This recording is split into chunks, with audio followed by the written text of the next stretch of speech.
your story is one of those primary ways. You get to see stories of life transformation from women and men like Tania who say, my life would be radically different if I weren't connected to Jesus and the church. So would you tell us that story as we move into the Unite Leadership Collective conversation? Absolutely.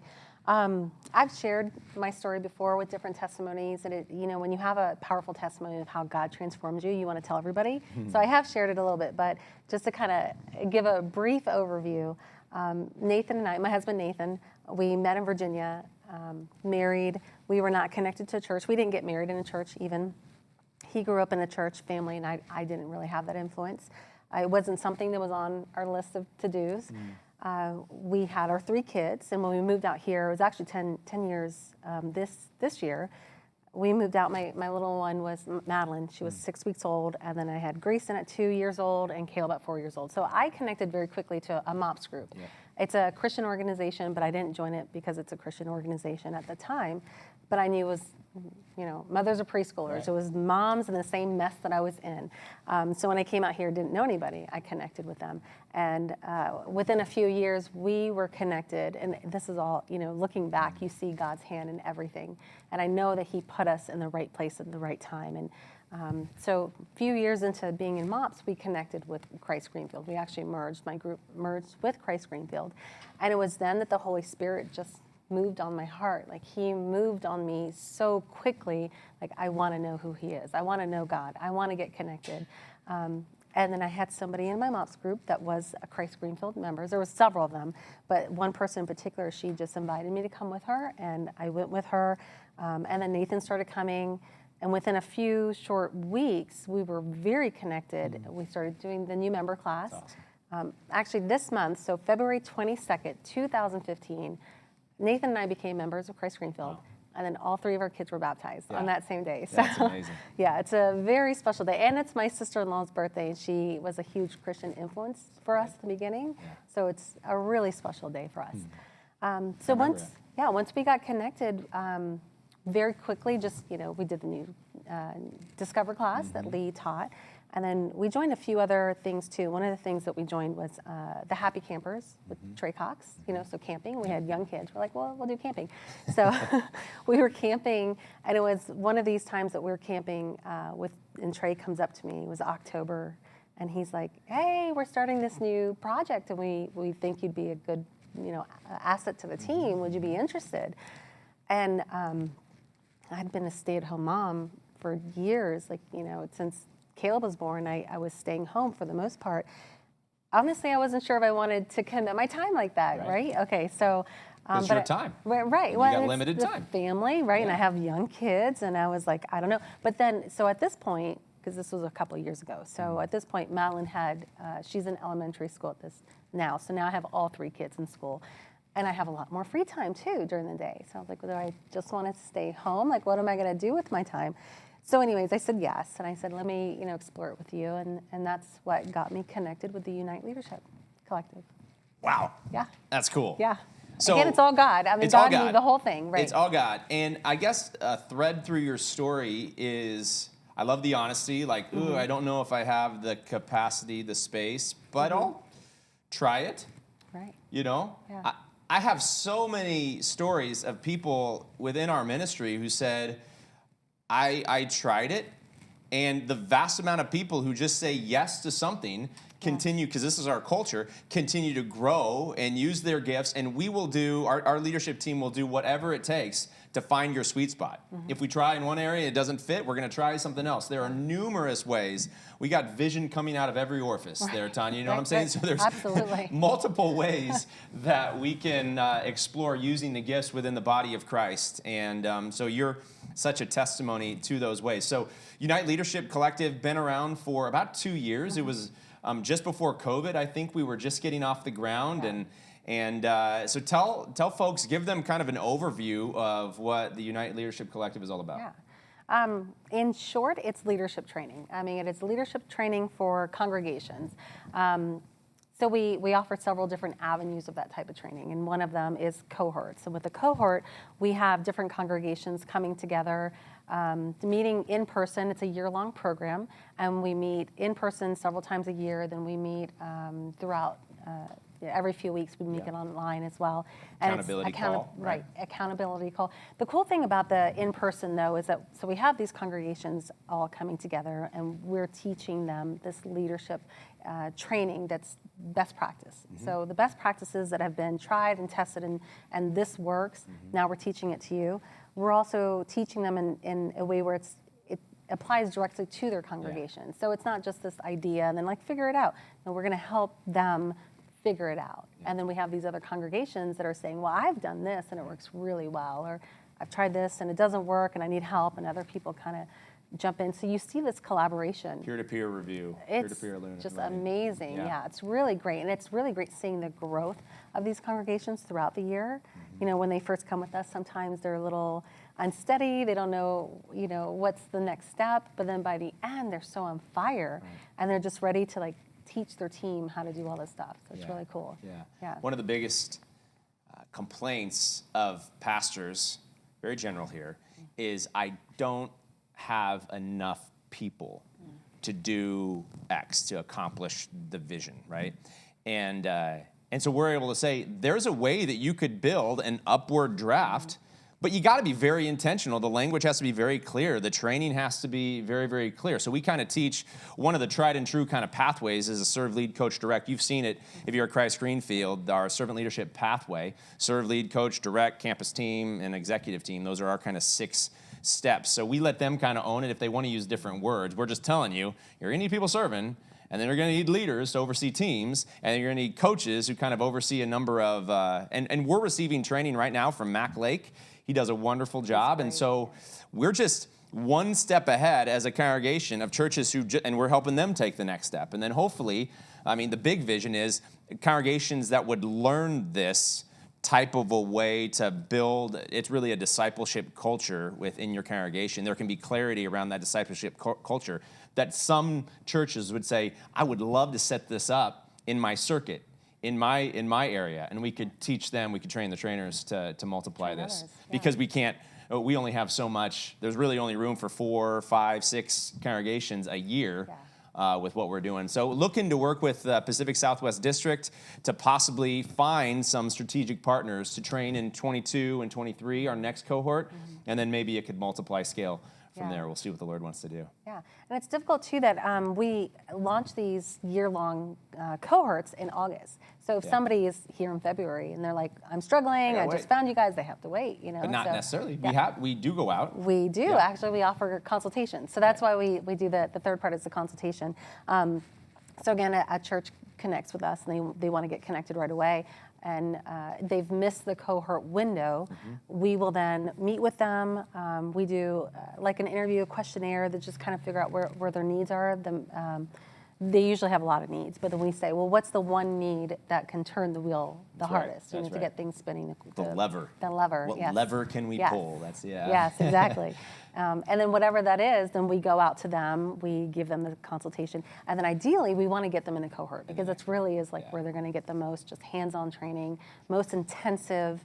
Accelerator is what we call it. Exactly the accelerator. Right. Yep. And then on the back end, so ideally a lot of our churches end up saying, we need more servant leaders, coaches, directors. And then as you get to the director level, some are going to be maybe more operational support. So they could end up doing what Jack Kalberg does, or they could end up in time maybe being a campus pastor or a lead pastor somewhere down the line. And toward that end, we've partnered with Kairos University, competency-based theological education. Many of you have heard us talk about it. And we had a call last night. So our congregation is all in with this.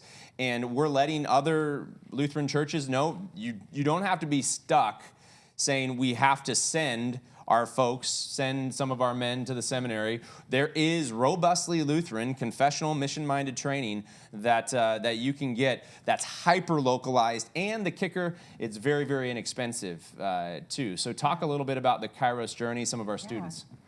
So that's the certification part of it. And it's kind of my most exciting part because I am so involved in it right now.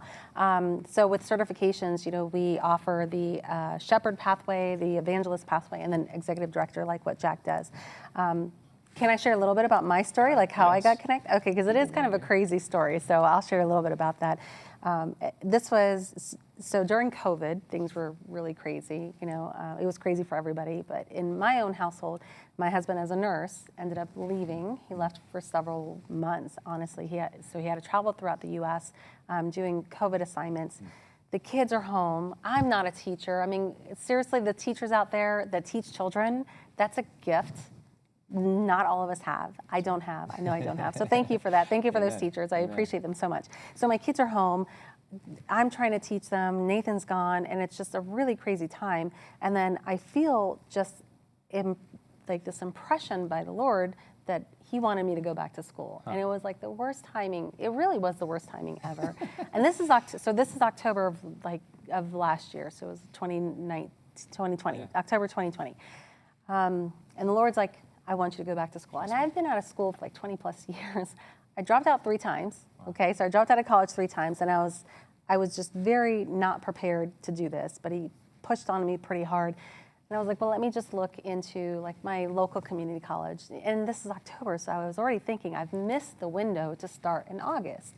I probably can't even start till January, but I looked into it, and Maricopa Community College, Rio Salado, offers cohorts that start every week. Wow.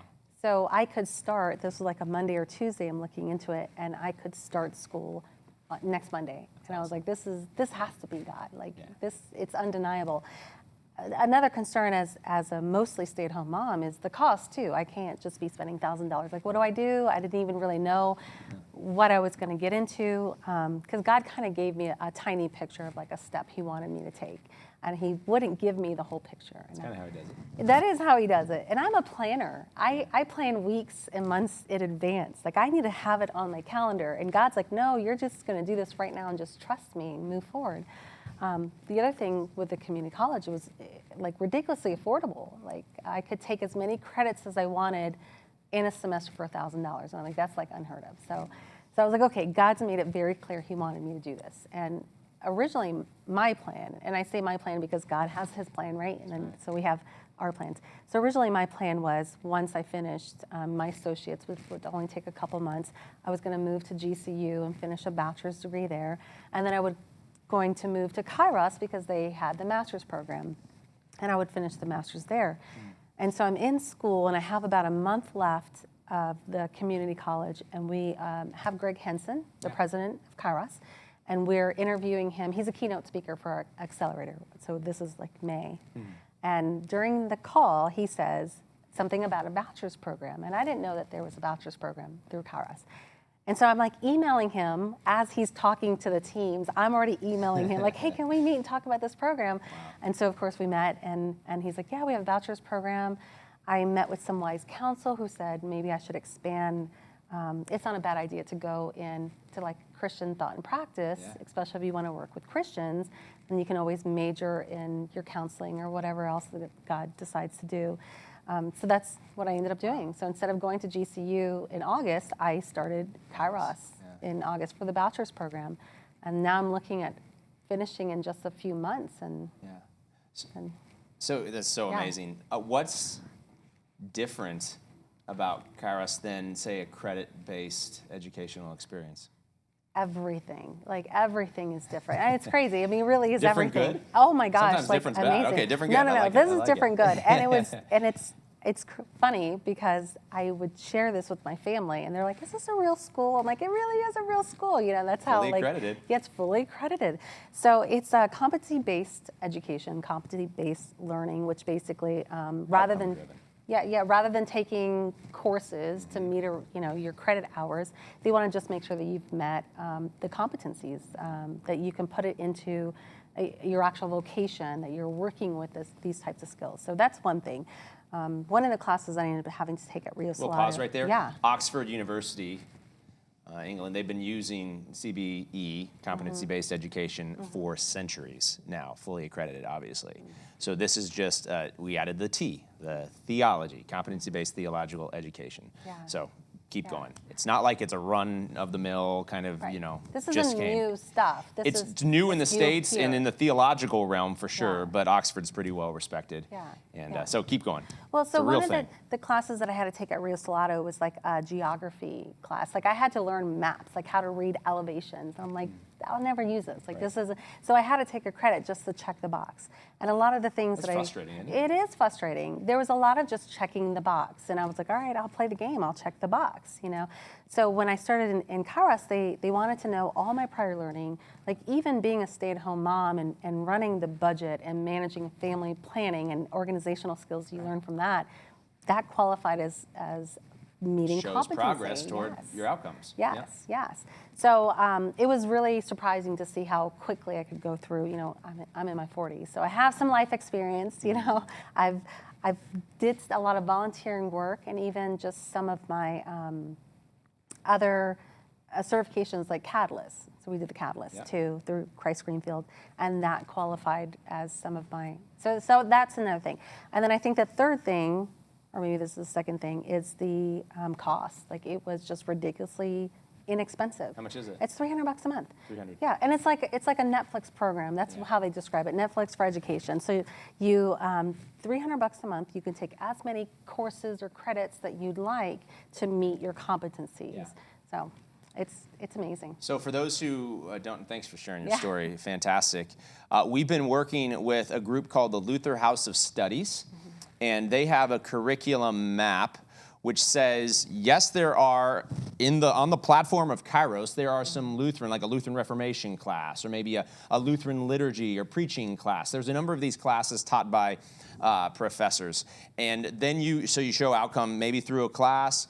You write a paper, you read books, you do a ministry project, you show prior learning experience. All that comes together as you make your case with your mentor team, faculty, ministry, and a personal mentor. You make your case for how you've shown, and they have to actually check a whole bunch of boxes to say you have shown adequate preparation toward that outcome, toward meeting that requirement for that outcome. It's very different, but this is what I love about it, is it's a lot like Jesus. It's a lot like discipleship. And the mentors, when they're really functioning well, are cheering you on, supporting you, challenging you, holding you accountable.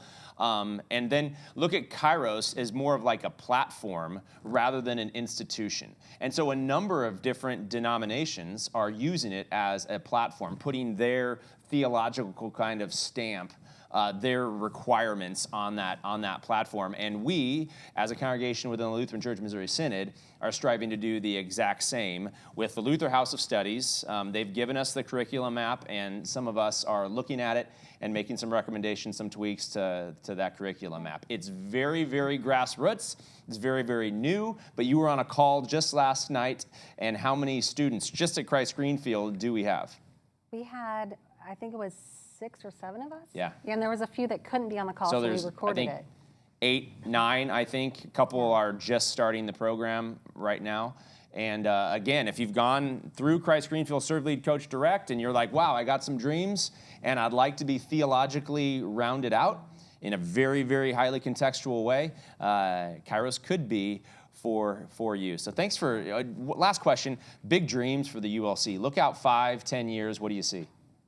There is so much possibilities. It's endless. You know, when you come to training leadership or leadership development, there's a constant need for that. There's always going to be, like you said, that upward draft. So for our congregation, we've built that upward draft like we see it now.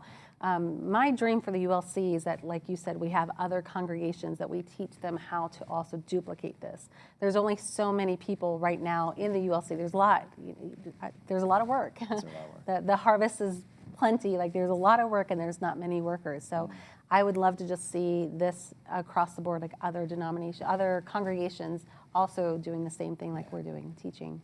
Yeah. So Jesus calls us, pray to the Lord of the harvest, and he will send women and men to, especially in a post-Christian secular age, share the never-changing gospel of Jesus with the world. It's a good day. Go and make it a great day. We love you, Christ Greenfield. Continue to go on mission with Tania Hilton. Peace of the Lord.